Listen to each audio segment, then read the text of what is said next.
Hey there, Kylie here, and welcome to this live stream. I am really excited to talk to you about something that a lot of people get a bit, what can we say, a little bit confused, or there can be lots of differing opinions on it and mistaken opinions on it. So I'm here to share mine, which is what I tend to do in these exercises. I'm here to share my opinion on getting support.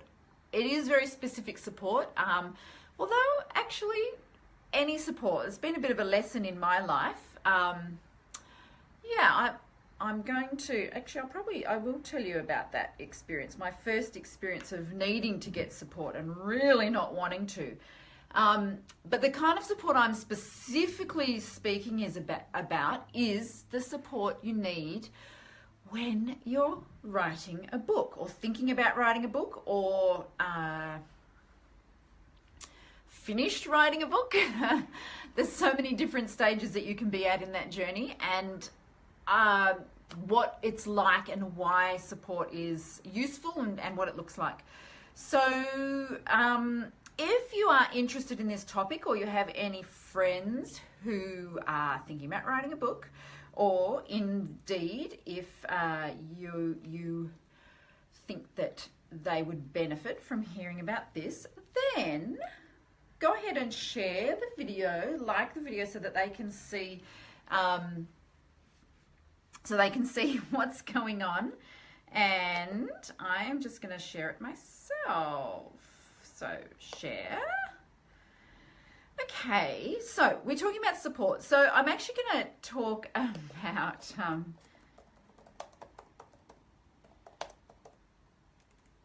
on, support in your author journey.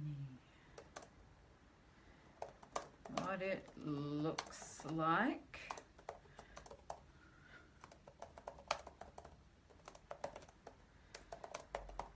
I don't know. That's what it looks like it's going to be. Okay, cool. Okay, so, okay. Now, I am definitely one of those people, and some of you may relate to this, who hates asking for help. I feel like I can do it all myself. Thank you very much. And even if I can't, I could probably do it better than someone else. It's really is a tragic kind of attitude. And the first time I really needed to ask for help, and it was kind of like outside of a family situation, was when I ruptured my Achilles tendon a long time ago. It was when I was doing Taekwondo, and it just it snapped. And so I was in a cast and in quite a bit of pain for a long time, and I had a little son and I was on my own. And my friend was amazing. She let me come stay at her place, and she basically waited on me hand and foot, even though she had her own family and everything. But she looked after me. Now, of course, that's the kind of thing that a friend loves to do. Oh, for goodness sake, we've got cats going everywhere. It's the kind of thing that a friend loves to do for a friend. But it was so friggin' hard to ask for help. That's the point I'm making here. The asking for help and even the receiving of help, really challenging, especially when you're such a capable, I can do it all myself type of person, like I've always been, to my own detriment, obviously.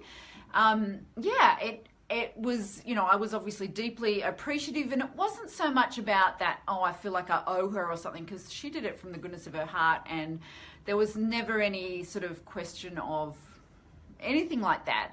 It was more, it was a difficult thing for me to do, just to have to ask for that help. So after that, I started thinking about it and realizing that this is probably not a very healthy thing for two reasons. Number one, everyone needs help from time to time, or a lot of the time, and there's nothing wrong with asking for help, and it's not about being someone who's completely useless and isn't even trying. It's so far from that, it's not funny. So that's not what it's about. that's one thing. And then on the other hand, it's also, how do you let people have the opportunity to help you if you don't actually ask for help? I mean, you probably know yourself, if a friend asked you for help and it was something you were capable of doing, you'd be more than happy to do it. I know I myself definitely would feel that way.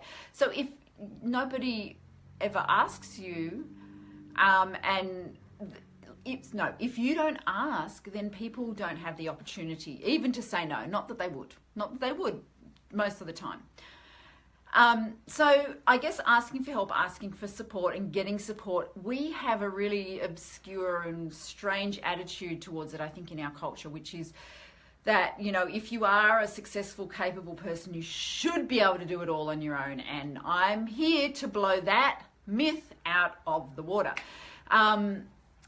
And I'm talking specifically, of course, I've just given an example in a sort of personal situation, but when it comes to writing your book, a lot of people feel that working with a coach is a sign of weakness, or it's a sign that they don't actually, they're not capable of doing it on their own. They're kind of a bit useless, and they had to sort of say, hey miss, can you help me?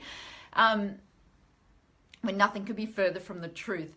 And if you have never worked with a coach, it's probably what you imagine and what it really is are two very different things. A lot of people imagine working with a coach is where you sit back as the coachee and very passively allow someone to tell you what to do. Now, that is more the experience of being trained, going to a training or some kind of seminar or a learning situation where you are receiving information. Even reading a book could be like that, but certainly doing a training, that's where you kind of, you receive the information in and, obviously you then go and apply it, but the actual experience of the training is quite passive. You are taking it in and then regurgitating it at a later date.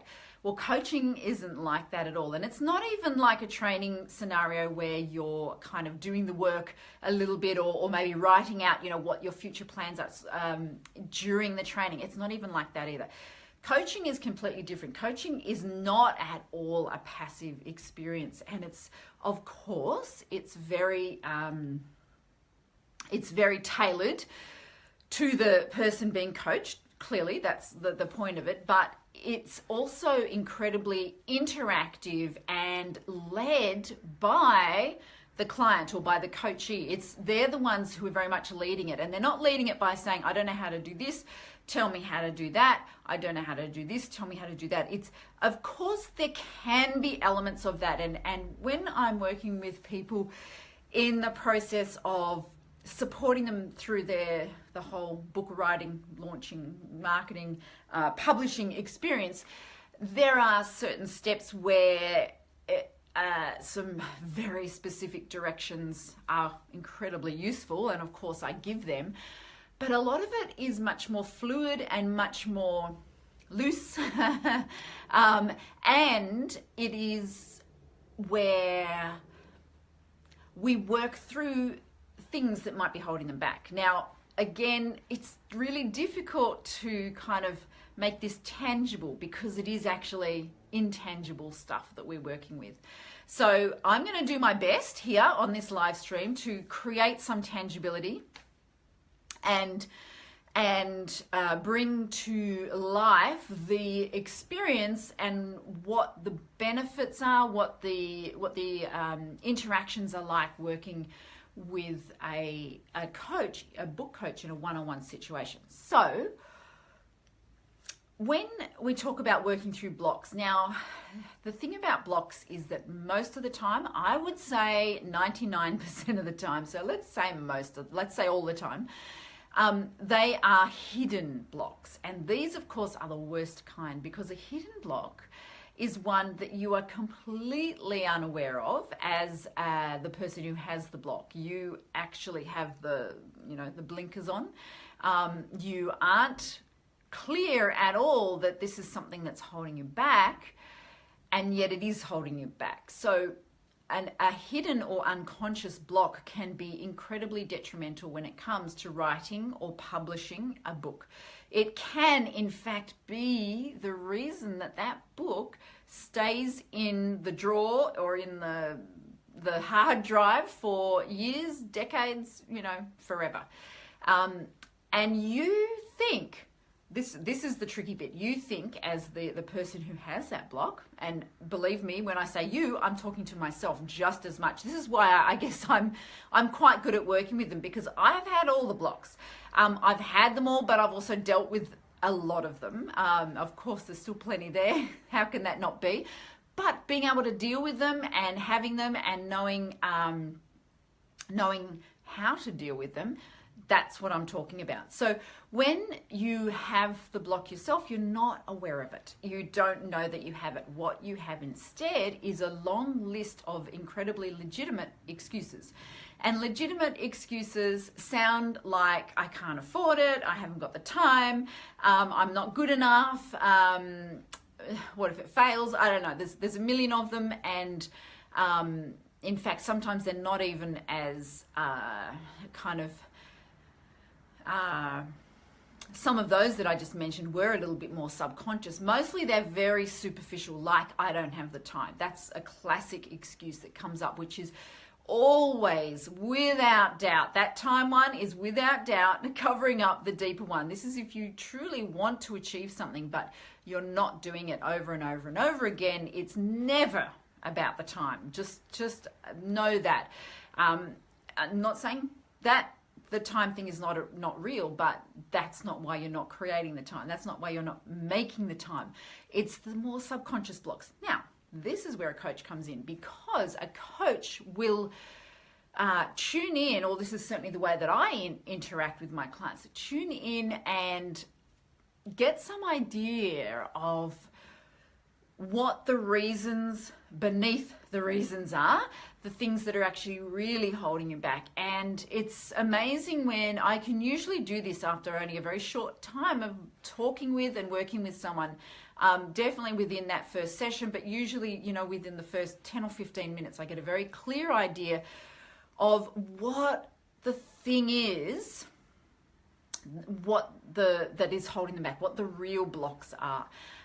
Now, it's sometimes a little bit confronting to work with someone, to talk to someone about these things, because obviously they're a block. They've been hiding them. They're a subconscious block. They've been covering them up with all these sort of nice, legitimate, proper excuses. And so it can be a little bit confronting to hear someone reflecting this back at you. And usually the more confronting it is, the more real it is. And, if your immediate reaction to hearing your coach say, I think there's some fears around this. I think maybe we're dealing with, fear is definitely the biggest one, but then, might even get really specific about what the fears are about. Now, when you hear that reflected back to you, the immediate reaction can be a bit of pushback, because we don't like to hear about the fears. We don't like to hear about that we're holding ourselves back all along. So that is one of the things that helping you face it can definitely help you move beyond it. You can't move beyond something if you haven't really ever looked at it or acknowledged that it exists. So that is an incredibly useful job of a coach, is to be able to hold that mirror up for you and allow you to see things. And of course, it's in a very non-judgmental space, because people can be very vulnerable in the situation of being coached. Certainly if your coach is holding up some of your deepest, darkest fears to you, but you either feel that you're ready to move forward with them or you don't. But at the least, you have seen them, acknowledge that they're there, and then you work with that. So that is one of the incredibly useful things that having a coach can do for you. It can really help you move past the things that have been holding you back. Now, for each of us, there's always different aspects, different things that are getting in the way of us taking the next step, when it comes to getting that book out. But if you're in the place where you're feeling that something is stopping you, some deeper reason that perhaps you haven't acknowledged, if you know that you're giving a superficial reason that, you know, you're too busy, or you know, someone else has already done it better, or something like that, but deep down inside you know that you still really want to do this thing, then I'm going to highly encourage you to look deeper into how a coach might help you push through and take that next step. Now, there's another aspect here too, and that is actually self-coaching. If you have been coached before and you've worked with a coach, you'll know very much the kind of questions that a coach will ask, and they're always open-ended questions that encourage you to think a lot deeper. That's what I was saying earlier on, that this is very much an interactive process. It's not a passive process. The questions, it's not just about answering your logistical questions about aspects of self-publishing. The questions are usually asked of you, and they're the kind of questions that get you thinking a lot deeper about topics that perhaps you have not wanted to face or wanted to look at. Now, I'm going to also say it's not an unpleasant interaction. I mean, the point is that you want to move forward. When you've undertaken something like this, in your own heart and your own mind, you have made the decision that you do want to move forward. And obviously, to move forward is going to mean moving out of your comfort zone, moving out of somewhere where, you know, where you are perhaps being very passive, and allowing yourself to not take it to the next level. So I guess it's not so much a matter of being uncomfortable. It's more a matter of when you know you're ready to take that step. It's actually an exciting thing. And when you've got someone at your back saying, come on, you can do it, and these are the questions that you need to ask yourself that are going to help you take that leap, face that demon, look it square in the eyes and go, you know what, I actually think that I can deal with this, I can work with this. And there are also times where, and certainly as a coach, you need to tune in very deeply with your client, and know that there are also times where, you know what, they're not quite ready to go there. Maybe they've taken half a step, or they've taken one step, but they're not quite ready to take the next step. And that's something where, you know, of course, you're always wanting to expand things and take things further, but there's no point just pushing someone off the cliff when they're really not ready quite to jump. They have to be mentally ready, even if they're not physically ready. And so one of the ways that when I work with coaches myself, it often feels like I have actually jumped off the cliff because I was ready, but I'm building my parachute on the way down, or my airplane on the way down. That's definitely how it feels. It's like, okay, how did I get to here? This is like free fall, but it's incredibly exciting, and I'm going to make it work. And I find that kind of push, that encouragement, that inspiration is the kind of thing that will make you do things that you never thought you were capable of, and perhaps on your own you wouldn't have been capable of. But as I was saying before, the self-coaching questions are amazing, and I'm going to give you a couple of examples, and I think that once you get the gist of them, you can probably start working out and making up a few that will work for your specific situation that you can ask yourself. And really the point of self-coaching is that you ask yourself these questions in a very non-judgmental space. That is super important, because as soon as you start judging, you close down any answers and you try and give the right answer. And of course, it's not about being right or wrong. It's about being absolutely honest. You're not going to uncover any hidden or any subconscious blocks by sort of, you know, not being honest. That's clearly it. So some really good self-coaching questions that I have used myself and I have used with clients, or I encourage them to use in between sessions with me, because I think self-coaching is something that should happen on a daily basis. So it depends where you are, obviously, as to what kind of questions you're going to ask, but simple as, what is it I really want to achieve from this? That's a really good one, and I've been working with a few clients on that lately, and it's definitely about going to the deeper reason behind it. You ask that question several times over. Why is that important to me? Why is that important to me? Connecting with your deeper why allows you to be drawn forward into places you never would have gone otherwise. Another one that I really love is, what is the real reason I'm not taking the next step, or what's holding me back? And just asking such an open-ended question, of which, of course, there's no right or wrong answer to that, but just asking something like that allows you to just drop in the answers, whatever comes. I guess that's really the trick to this, is to allow whatever comes immediately to mind to drop in. You definitely get better at this the more that you do it.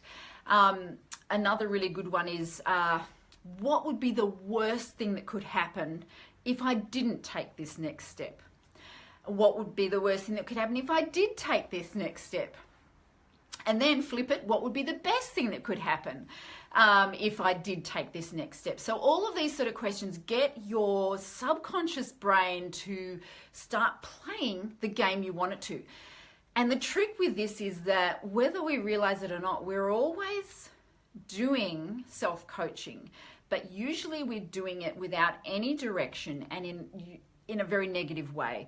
You know, the kind of questions I'm talking about are, sometimes that kind of self-talk where it's like, oh, why am I so useless, or why can't I ever get it right, or etc. Those kind of really horrible, negative, closing down questions that a lot of us have running on a reel in our brain. Now, if you are doing that kind of self-coaching, well, you know exactly where it's going to take you. You know where you're going to end up.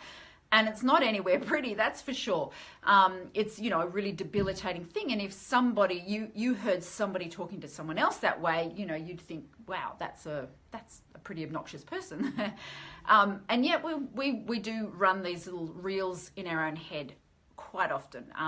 So replace that reel with flip those questions. What would it be like if I did achieve this? What is the best thing that could happen when I take this step? How would it be if I do? What happens if I don't? It's definitely going to swap out the old reel and put in a new reel. It's going to put in the kind of questions that are going to take you forward instead of pushing you back or holding you where you are. And that is the whole purpose of coaching. In fact, one of the lovely analogies that when I first was trained in coaching about 5 years ago, one of the analogies they had for it was, now I've forgotten, taking a vehicle that takes people from, a vehicle that takes valuable people from the place they are now to where they want to go. So I guess that is really the goal of coaching, is to use it as a vehicle that's going to help you move to where you want to go. And of course, you can definitely do this on your own, especially if you're very good and very practiced at the self-coaching. But certainly having an objective person to kind of look at things from a bird's eye view or the balcony view, being able to look down on the situation you're in. Often when we're on the dance floor ourselves, we don't understand how the dance is moving. We're just in it, kind of completely existing from moment to moment, step to step. Whereas a coach will have that balcony view. They'll be able to look down and say, okay, so this is what I'm seeing. So I think this is an area we need to look at, or how would it feel to start moving in this direction? And of course, it's always done collaboratively. A coaching session is not something where you're told what to do by any means. It really has to be something that you're already, in a deeper part of your heart, you're already wanting to be there, but things are holding you back. The coach is the vehicle to get you to move there. So I hope you enjoyed that explanation of how I see coaching and how it has helped me personally in so many areas of my life. Business, personal, certainly in authoring books, but all sorts of areas of business and mindset. I think it's probably been one of the most valuable investments that I've made in myself, and continue to make. It's definitely an ongoing thing. I don't think that you've ever arrived There's never an area that you can't or don't, for me personally, that I wouldn't want to still learn more about. And it's really great to have someone who has a level of expertise in working with people, being your support person, your partner, and helping you move there. So now, of course, I would love, if you feel called, if listening to this message has sparked something in you, if you felt that this is speaking to you and you would like to investigate further and understand a little bit more and see if this is something that's going to work for you and help you move forward to where you want to go, then, I would love to talk with you and see if it's something that, we would fit together, and that I would be the person who could be that vehicle for you and that person that helps you to take the step into the unknown, perhaps, in a very supported way. And if that sounds something that you would love to look into more, then message me, because I'll let you know what the packages are that you might be able to look into. Or at the very least, we can have a chat and see if, this is something that's going to work for you. What it might look like. Okay, well, that's it from me tonight. And don't forget, the world is waiting for your story. So write now. Okay, bye.